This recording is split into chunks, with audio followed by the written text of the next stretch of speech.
ẹni tó sọ̀kò sórùlé ó fẹ́ gbóhùn onílé ni ó fẹ́ gbóhùn onílé ni Lizzy Anjorin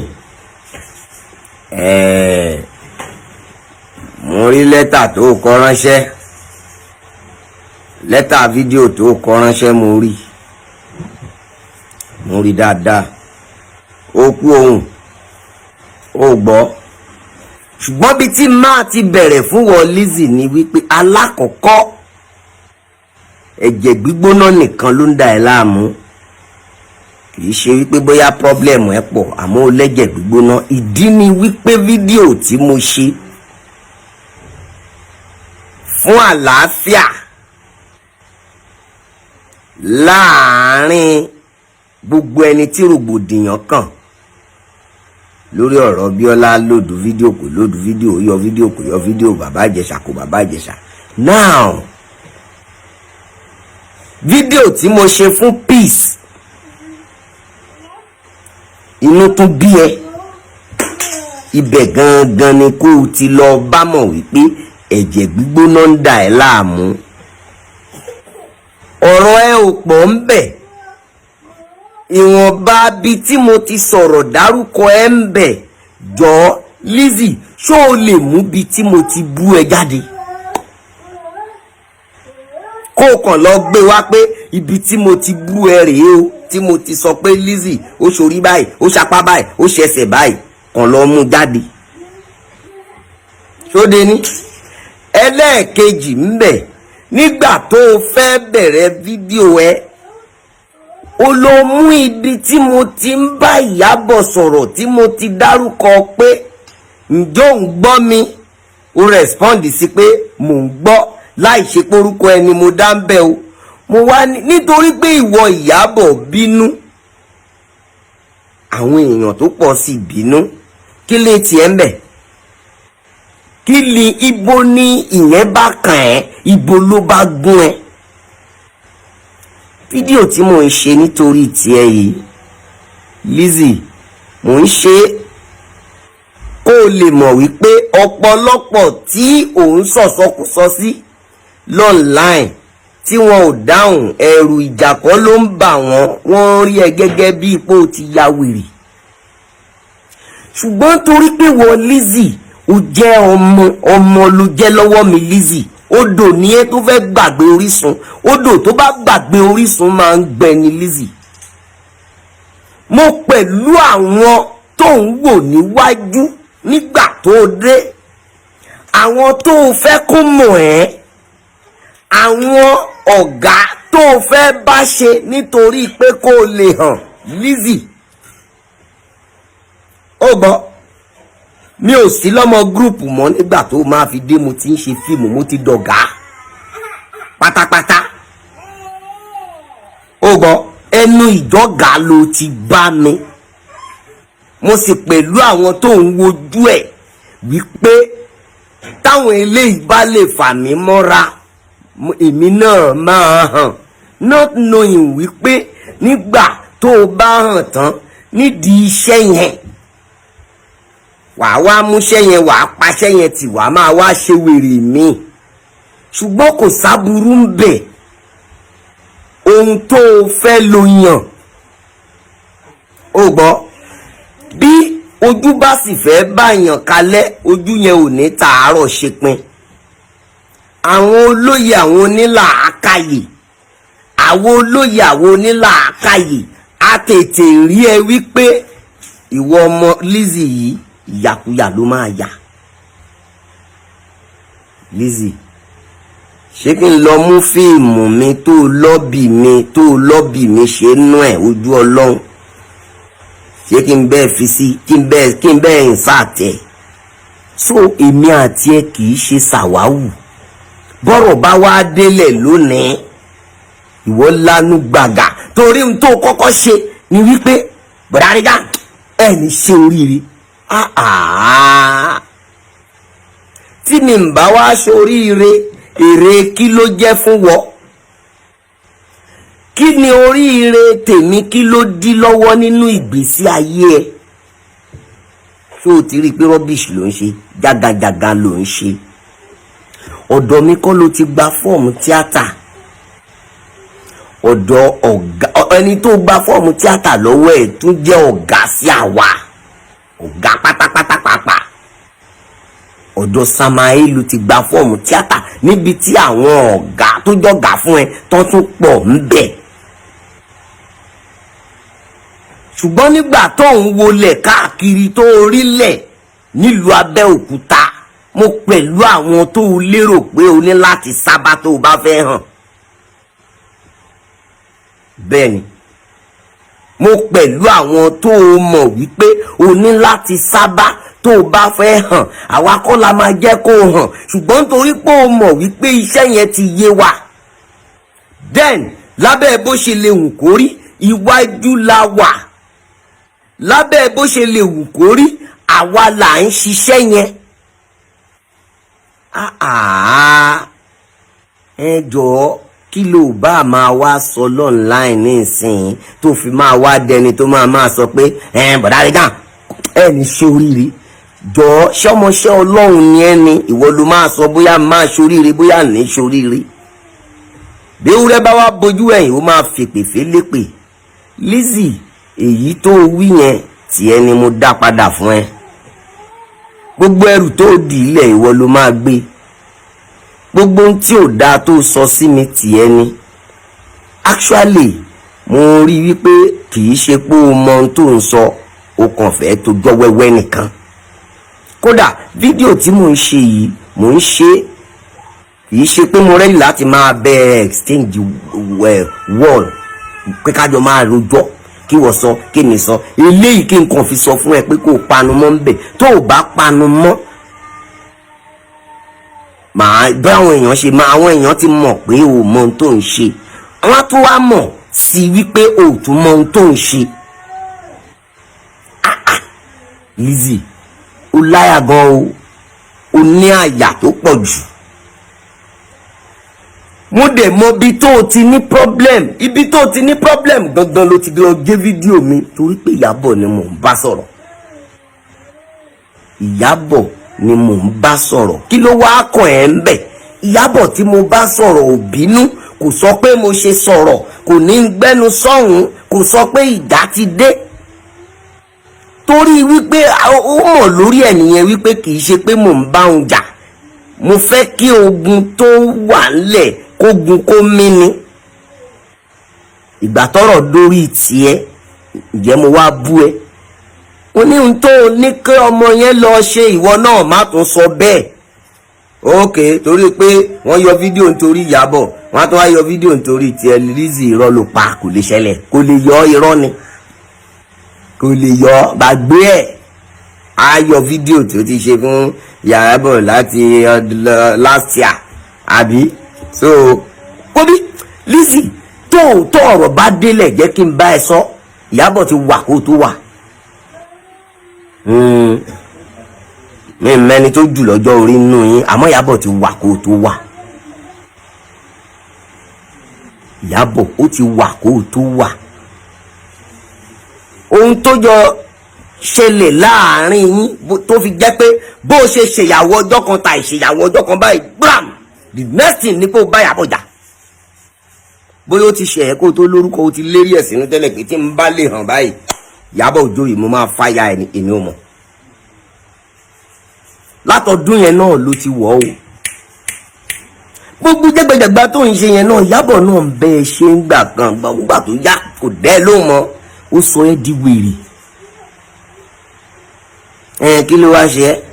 Kí ló ń dà ẹ́ láàmú tó ń ṣe rádaràda? O ò tún wá ríran, o ò ríran, o tún wá fẹ́ bá èèyàn, o fẹ́ tákùlẹ̀ èèyàn, ó wá jẹ́ èmi. Kára pa bàtà kó pa jọ̀wọ̀jọ̀wọ̀ etí ẹ̀. Lizzy, kí ara pa bàtà kó pa jọ̀wọ̀jọ̀wọ̀ etí ẹ̀. Ẹnu ẹ̀ jabajaba, ẹnu wo lo ní tó fi ń sọ̀rọ̀ tó rò pé o lè fi mí ṣe dáadáa tó ń ṣe ní online. Lizzy, ìgbà tó ti di pé o ṣe ìyàwó ọjọ́ kan tó hàn, àwa la jókòó nígbà tí Alásàrí máa sọ pé ìyàwó ọjọ́ kan tí mo fẹ́ ṣe yìí Lizzy ni mo fẹ́ lò, torí Lizzy ló máa ń pè ẹ́. Lizzy, ṣọ̀tẹ̀ pé ò ní ṣe. Ibi tó ti kọ́kọ́ bẹ̀rẹ̀ lẹ́yìn ìyàwó ọjọ́ kan ni wípé lẹ́yìn ìgbà yẹn tó ti rí wípé a little fame ti wà fún ẹ, the next thing ni wípé tí wọ́n bá ti pè ẹ́ sórí star, bá ti pè ẹ́ sórí set jà, táwọn èèyàn bá ti pè ẹ́ sórí set, ìbá àjọmọ ẹrú náà ni kó o wá ṣe, o fẹ́ wọṣọ tó fine. Ibi tá a ti bẹ̀rẹ̀ sí drop ẹni yẹn àti rí wípé ìpolówó ló fẹ́ ṣe, ìbá àjẹ́ ló fẹ́ ṣe, tá a sọ pé wèrè tó ń kápẹ̀rẹ̀ kọrùn ni o fẹ́ wọṣọ tó fine, o fẹ́ tọ́jú, o fẹ́ tọ́mú, o fẹ́ look good. Ṣé bẹ́ẹ̀ ni wọ́n ṣe ń interpret rò Lizzy? Bó ṣe bẹ̀rẹ̀ wẹ́rẹ́wẹ́rẹ́ nìyẹn. Abẹ́òkúta yìí ló ń lò sí lọ sí Ìjẹ̀bú yín tó ń lọ tó ń bọ̀. Kí ló ṣe ìyàwó ọjọ́ kan sí ni fram ó dèkó, no problem.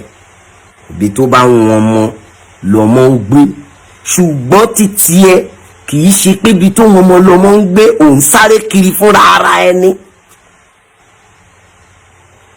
Mo ń sọ àwọn tí mò ń sọ yìí so that people will know pé mo mọ̀ ẹ́ dáadáa. Ọmọ ló jẹ́ sí mi, ó kéré lẹ́ni tó lè wá bọ́ online kó o máa ní bàdá níjà orí ti dà, bàdá níjà ẹ̀jẹ̀ orí ẹ ti bàjẹ́ pẹ̀lú èdè tó pẹ̀ sí nìyẹn, ó wọ́ wèrè ni Lizzy, orí ẹ dàrú ni, orí ẹ dàrú ni.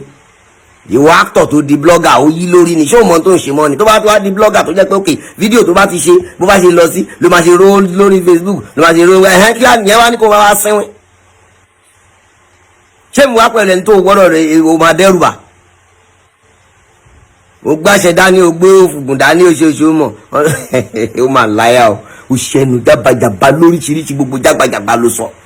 Tó bá jẹ́ wípé bí mo ṣe bá Ìyábọ̀ sọ̀rọ̀ gẹ́gẹ́ bí ọmọlúàbí ló ń bí ẹnu, máa bá sọ̀rọ̀ bí ọmọlúàbí o. Tó bá jẹ́ pé bí mo ṣe bá Ìyábọ̀ sọ̀rọ̀ pẹ̀lú àpọ́nlé ló ń bí ẹnu, máa bá sọ̀rọ̀ bẹ́ẹ̀. Kì í ṣe kí Ìyábọ̀ fẹ́ nà ní. Gbogbo yín ọmọ lẹ́yìn mi lẹ ṣì jẹ́, kò dẹ̀ sí ìtó tó mi lọ́jọ́ orí inú yín. So kí mo fẹ́ bẹ̀rù lára yín? Bẹ́ẹ̀ ṣe ń fò kiri tẹ́ ń ṣe jágbàjàgbà jọ, èwo ni mo wá bá rí pé jọ ebi ń pa mí, mi ò tí ì jẹun. Ṣé mo ti pè é rí kó wá fún mi lówó ni àbíbáwo? Kí wá ni ó lè fa gbogbo jákujàku tó ń ṣe yẹn? Now bí o bá jáwọ́, òdodo kan ṣe tí mo fẹ́ sọ fún ẹnìyẹn. Ìwà àti Ìyábọ̀ lè máa sing good time, ṣùgbọ́n lọ jáwọ́ nínú wípé o fẹ́ jẹ́ kán rí wípé ọgbọọgba lẹ́jọ́ wà ẹ̀ sí lọ́gbọọgba o. Torí wípé lójú ẹ nínú ẹ̀mí ẹ̀ ń tó gbóná lára ẹni bí mo ṣe bá Ìyábọ̀ sọ̀rọ̀. Ṣé bí n táwọn àgbàlagbà fi kọ́ wa ni pé bí èèyàn ò bá tó jà á là kó má dákun. Ok, n tó respect ni pé nígbà tí mo fẹ́ comment sínú ọ̀rọ̀ yẹn láàrin Ìyábọ̀ sí Bíọ́lá, ṣe ló yẹ kí n máa bú àbí láì ṣẹ̀mí o. Bí èèyàn ò bá tó jà á là kì í dákun. Mo fẹ́ làjà ni, ṣé ó yẹ kí n wá bàjà ni? Kí wá ló ń fà? Wà bọ́ sórí ní ṣe oríire. Lizzy, ẹrù àìní ṣe oríire yẹn fúnra ẹ ló máa gbé. Èmi dẹ̀ kúrò láwọn tó lè máa dẹ́rù bà bóyá omi ṣàwòrò òun ṣe gbogbo ẹ̀. Ó mọ̀ now Lizzy, you know me now, ṣebí you know me. Lizzy, mo ti fẹ́ fọ́ ẹ lórí rí, ṣé o rántí ṣá? O rántí pé mo ti fẹ́ fi igi fọ́ orí ẹ rí? Wọ́n mú ẹ sá lọ ní now. Tó gbàgbé ni? Tó gbàgbé ni? Lọ́jọ́ tí o sọ wípé ọmọ kan ń dárúkọ ẹ, tó ní ọmọ kan ń pè ẹ́ lórúkọ torí pé ó pè ẹ́ lórúkọ tó dẹ̀ jẹ́ pàǹtí ló yẹ kó máa pè ẹ́. O wá lọ kó àwọn bọ́ìsì kan wá, àwọn yẹn wá bá ọmọ ní location, wọ́n wá ń bí ọmọ pé ìwọ nípa kíní kan ẹgbẹ́ nìjọ ní kíní kan. Ṣé bí ọ̀rọ̀ yẹn ni mo gbọ́? tí mo dẹ̀ rí ẹ ní gbangba location kan tí mo ní Lizzy kí ló tó fi sọ pé káwọn kan wá bá lágbájá tó fẹ́ máa bá mi sọ ó ṣe dúró ń gbà mo yọ gbóngbó ó ṣe dúró. Then lọ́dún tó ti pẹ́ ni mo ń sọ yìí, so tó o bá ti wá padà di pé ṣé ọ̀rọ̀ tó ń sọ lórí Facebook lórí gbogbo ẹ̀ lójoojúmọ́ yẹn àwọn sọ fún ẹ páwa ò lè sọ, àwa náà ń sọ a kàn ní sọ jágbàjàgbà tí wọ́n sọ ni, a ò ní sọ̀rọ̀ bí ayírí bó ṣe ń sọ̀rọ̀. Tó bá wùn ẹ́ kò bá lómi Lizzy Anjorin, tó bá wùn ẹ́ má bá lómi, ìdí bàbá lọmọ ti bókó. Lizzy odò tó ṣojú mi kún ni ẹ ò lè gbé mi lọ kó jóbìnrin ju bìnrin jù bẹ́ẹ̀ lọ. Lizzy ọmọ ọwọ́ mi ni ẹ nà, ọmọ ọwọ́ mi ni ẹ nà, ọmọ ọwọ́ mi ni ẹ nà. Mo pẹ̀lú ọ̀gá tó wojú ẹ̀ nítorí pé ó fẹ́ hàn. Lizzy mo pẹ̀lú ọ̀gá tó ló làkàyè Lizzy. So kí ló wá yẹ kó dé lónìí, kí ló yẹ kó dé lónìí tí máa ṣe fídíò láti make peace láàrin àwọn tí tó ń jà, tí ìwọ fi máa lérò pé òkè o torí wípé kìí ṣe pé mo bẹ̀rẹ̀ sí lálé ẹnìkan fẹ́ nìkan, torí wípé kìí ṣe pé mo bẹ̀rẹ̀ sí bẹ́ nìkan jàfẹ́ nìkan kó wá bọ́ sórí orí afẹ́fẹ́ ó gbọ́ kó máa wá ṣe ẹnu jágbàjàgbà sí mi. Wọ́n ló máa turun abẹ́ dáàdì ẹ̀ ó ti yà wèrè o Lizzy òfọlọ́mbúra ó ti rán mad, ó yà wèrè débi wípé wàá tún mú ẹnu jábàjàbà ẹ gbogbo ẹ̀yàn ní tíátà yẹn gbogbo àwọn gidi kan ẹ gbogbo yín kàtìkàtì ló ṣà ń sọ ṣe bí you know Lizzy you know me now. Èmi á sọ òdodo tí n bá wá sọ òdodo tó sọ pé inú ń bí ẹ cup of tea ti ẹ nìyẹn. Báwo ni màá ṣe fídíò tí kìí ṣe pé mo bú ẹ ń bẹ̀, a dẹ̀ dúpẹ́ pé lẹ́yìn fídíò yẹn àwọn ọkàn tó máa touch fídíò yẹn touch àwọn ọkàn tó fẹ́ touch. Bóyá Ìyábọ̀ ti wo bóyá kò wo mi mọ̀, ṣùgbọ́n mo nígbàgbọ́ pé àwọn èèyàn á ti tara fídíò yẹn bá sọ̀rọ̀ láti pé sùúrù la máa ní kó ní. So bẹ́ẹ̀ ni mi ò sọ àwọn ibi tí tó yẹ kí Ìyábọ̀ wò pé ṣé àríjàǹfẹ́ máa takù mi ni, ṣé bẹ́ẹ̀ ni mi sọ torí àwọn òdodo pọ̀ ń bẹ̀. Ibi tó dodo bá ti wà àwọn ọ̀rọ̀ kan lè fẹ́ jọ bí ìgbà tó jẹ́ pé ṣé ó ń ta sí mi ni, kò ṣe bẹ́ẹ̀ náà, kò ṣe bíi títí ẹ̀ tó ṣe bó ṣe ni. Ọ̀rọ̀ tiẹ̀ dẹ̀ rí mo kọjá ń bẹ̀ ni kó o lè jáwọ́ nínú bó ṣe múra kankan tó ń gbé ọmọ lọ́mọ ṣépè tó wá ń parọ́ ńláńláńláńláńláńlá mọ́. Ibo lè o ti rí wípé òkè ó ní ọkọ òun ó ń bá ẹni tó bá òun ṣe sírógésì ó ń bá sùn, ṣebí rọ́ ló ń pa ara bú ni òra yẹn wá bú ni kó a ò gbọ́ rí. Ṣùgbọ́n nítorí pé o fẹ́ sọ̀rọ̀ jágbàjàgbà tó máa ń sọ tí kì í nítumọ̀ o lọ mú yẹn wá o lẹ́yìn ẹ̀ ò lè dọ́mọ́. Ibo ló ti rí ìtóbi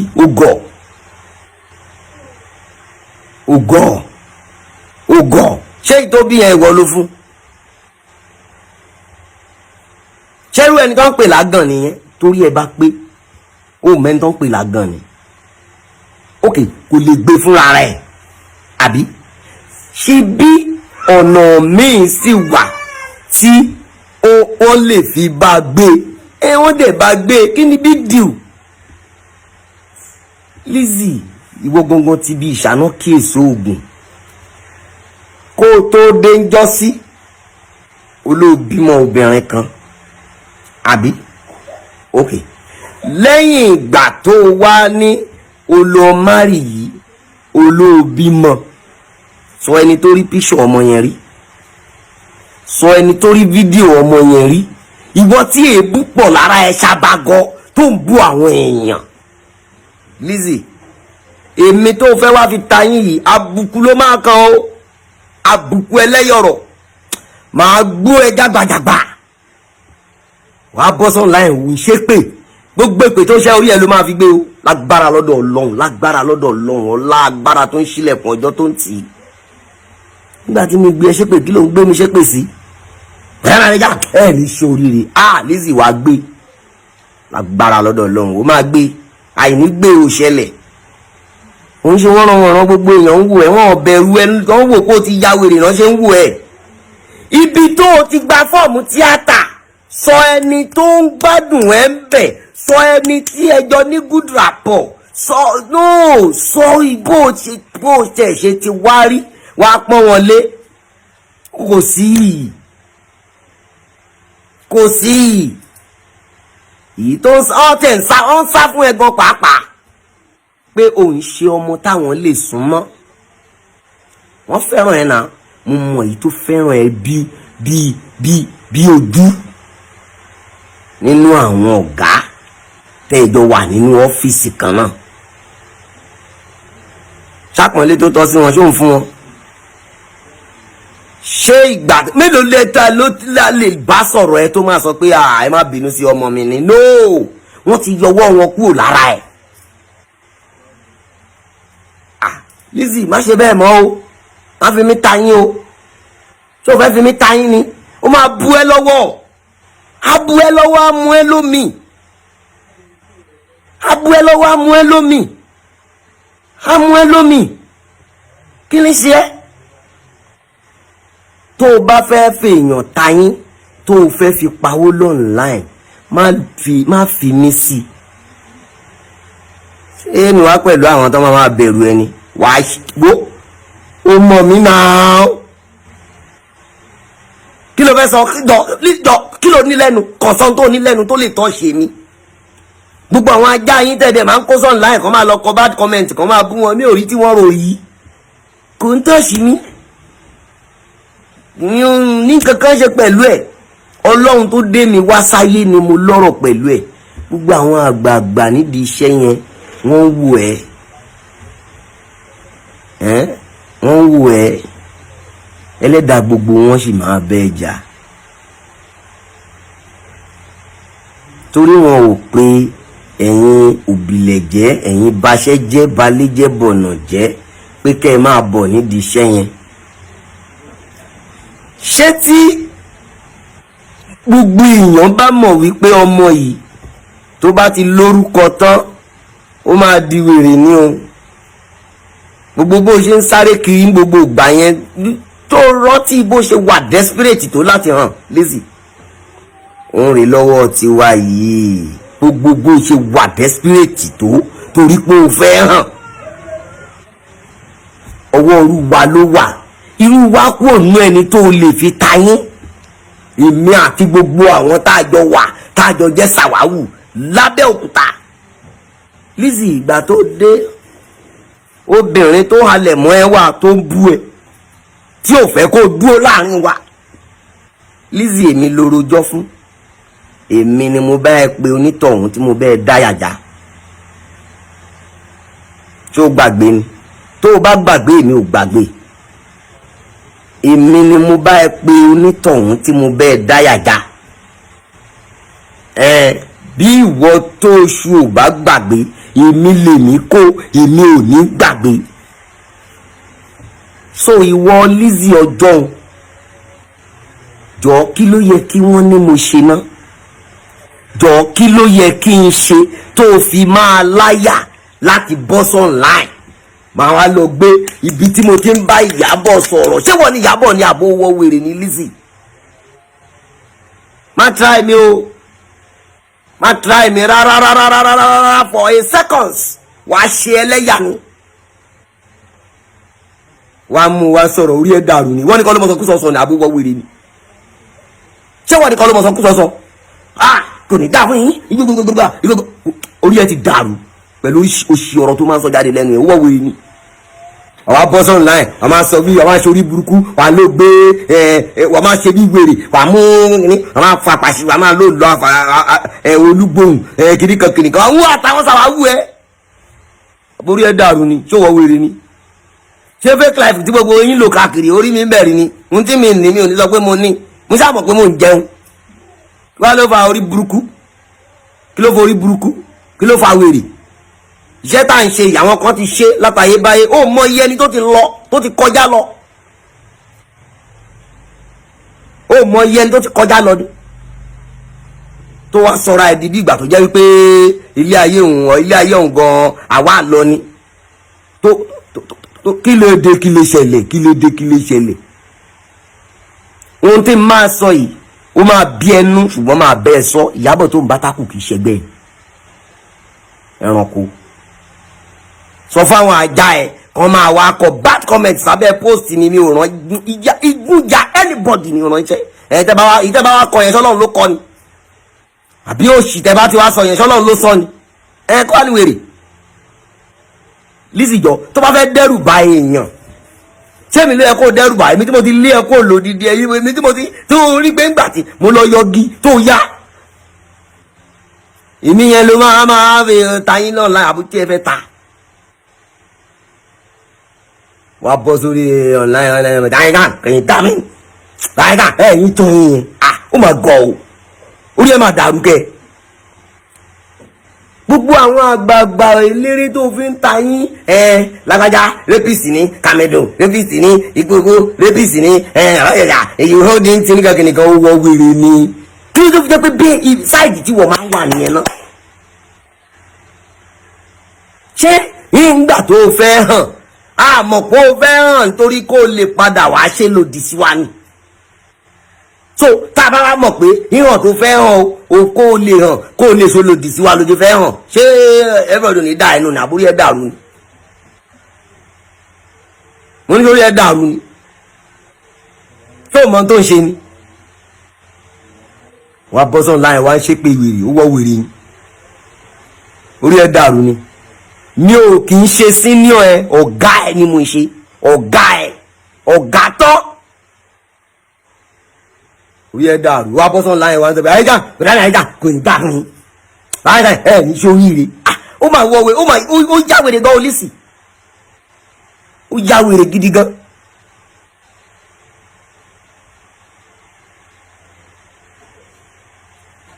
Ìyábọ̀ Òjó tó ń bá tákù òun ló ti ṣe sinimá millions of naira yẹn ìwọ náà ṣe kan kó fi bá tákù ó yá ṣe kan kó fi bá tákù òpònú ayérada aláìní làákàyè ṣé òkè àwọn èèyàn tó ń wo live ẹ̀ wọ́n fi ẹ́ ṣe yẹ̀yẹ́ ni wọ́n ti rí ẹ bí wèrè náà àìmọye ẹni tó sọ fún wa pé Lizzy yẹn ṣẹ́ ni lọ tọ́jú ẹ̀ wá bọ́sán láyẹ̀ wá ń dárúkọ tèmi ń sọ kátikàti ń sọ jágbàjàgbà ó wọ́ wèrè ni kí ló fà àrífín kí ló fà wèrè wà láìta láì Lizzy mo pẹ̀lú ẹni tí ò gbọ́dọ̀ gbé ẹ ṣépè tó ò ní bọ́m̀bẹ̀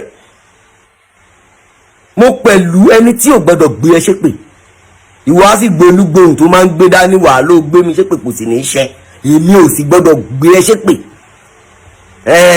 mo pẹ̀lú ẹni tó gbé ìkòkò dé ìmọ̀lẹ̀ tó fi dẹbọra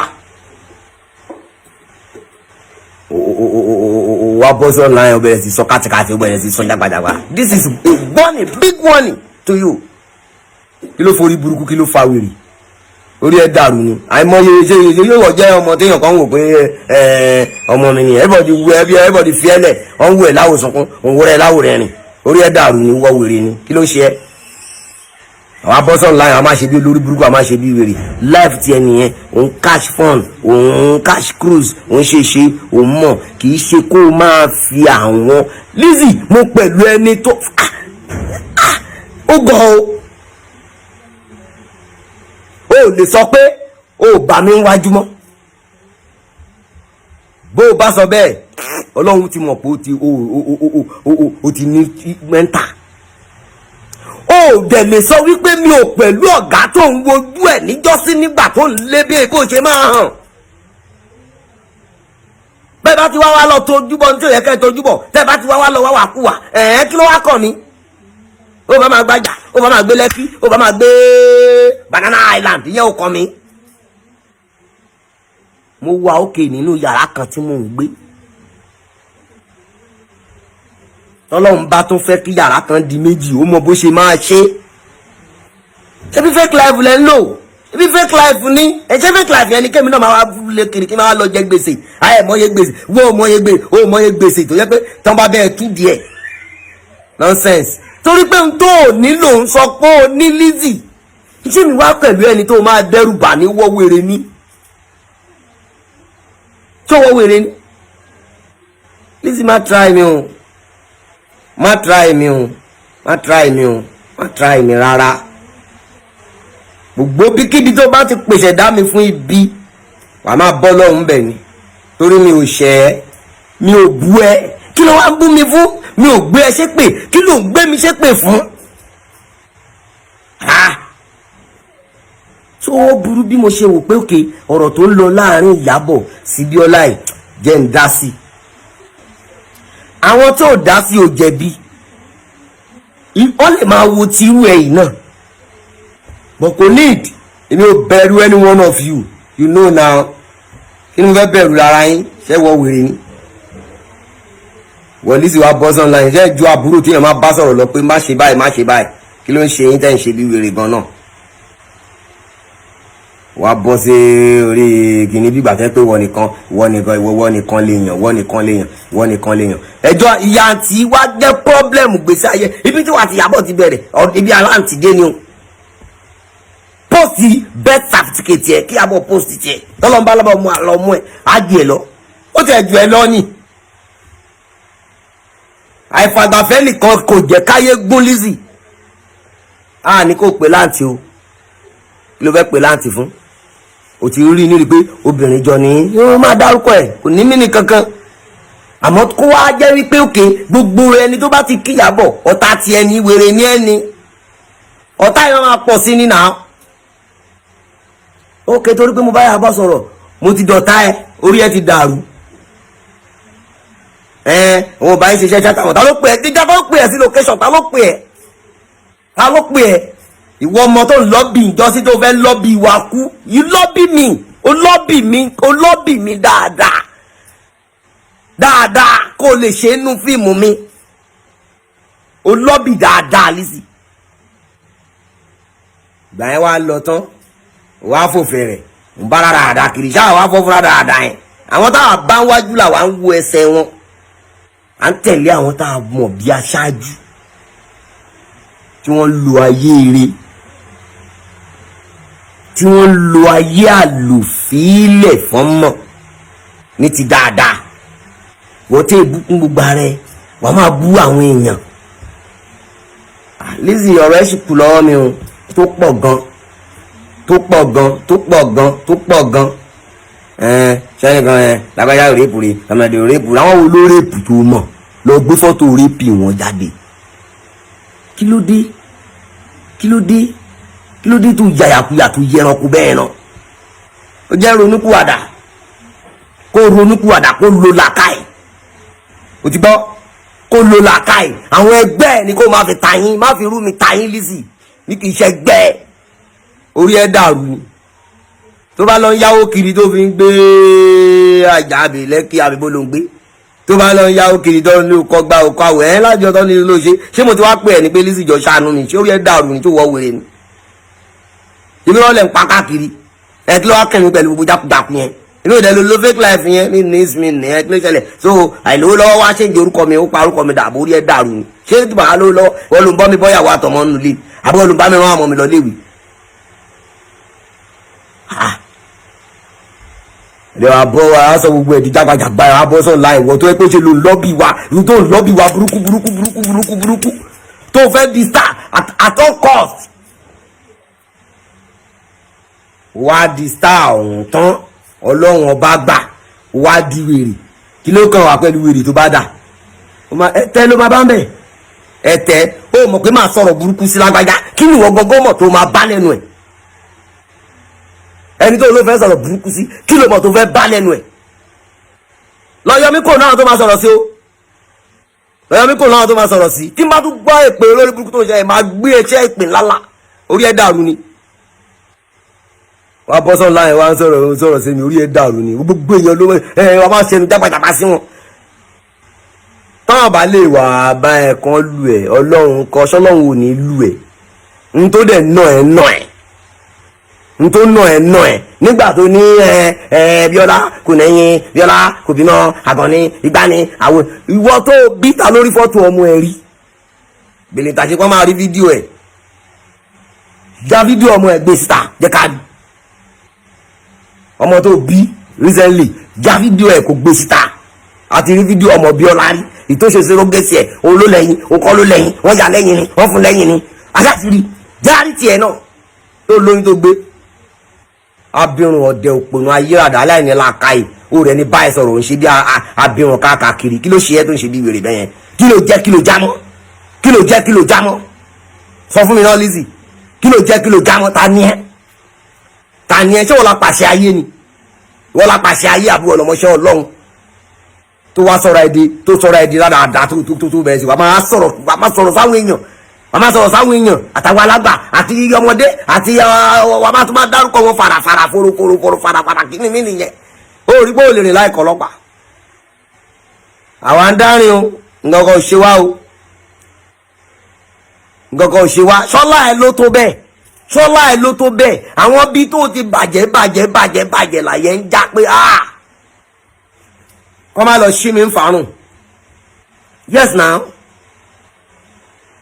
kí ló dé ìwà ọmọ ló mọ́mọ́ ṣòkìgbẹ́ o kọ́gọ́rù fàpórọ̀ rí ìwà ọmọ ló mọ́mọ́ ṣòkìgbẹ́ ìwọ nìkan ni ọmọ àti kọ́kọ́ kọjá ní fíìmù industry ni a ti mọ̀ pé ó kì í ṣara wa mọ́ ìgbà tó kì wá ń ṣara wa mọ́ ìyẹn wá ní kó máa dọ̀tí wa. bọ́sọ̀ láì ò ń dárúkọ tèmi ò ń sọ pé ò ń ṣépè orí ẹ̀ dàrú ni kí ni mo fi deserve ìpè lọ́wọ́ ẹ̀ wọ́n pẹ̀lú ẹni tó contribute sí orúkọ ẹ̀ tó hàn lénìí bẹ́ẹ̀ ni mo sọ fún ẹ mo contribute sí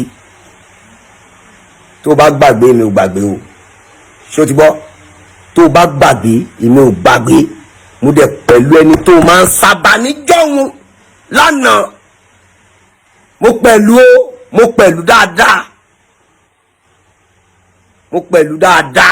mo pẹ̀lú àwọn tó wojú ẹ̀ pé kọ́ tiẹ̀ wojú ẹ̀ yáà mamong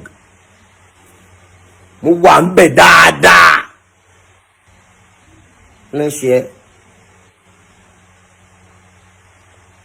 kí ló ṣe ẹ́ tó ṣe rádaràda tó ń ṣe bí wèrè tó mọ tó ń ṣe jákujàku ok máa rí èmi mọ̀ pé ibi tí wọ́n ti ń derive joy yẹn mo mọ̀ wípé ibi tó o ti ń lówó jẹun nìyẹn àti inú fake life ṣó ti yé tún wá fún mi mo mọ̀ pé n tó fẹ́ nìyẹn o I know that is what you want wà wá lọ kó gbogbo ṣàwòrò gbogbo oògùn tó máa lò ní gbogbogbogbogbogbogbò lágbájá gbogbogbogbogbò bó o bá pèrè mi níbi Ọlọ́run máa fi gbé mi sókè ni Ọlọ́run máa fi gbé mi sókè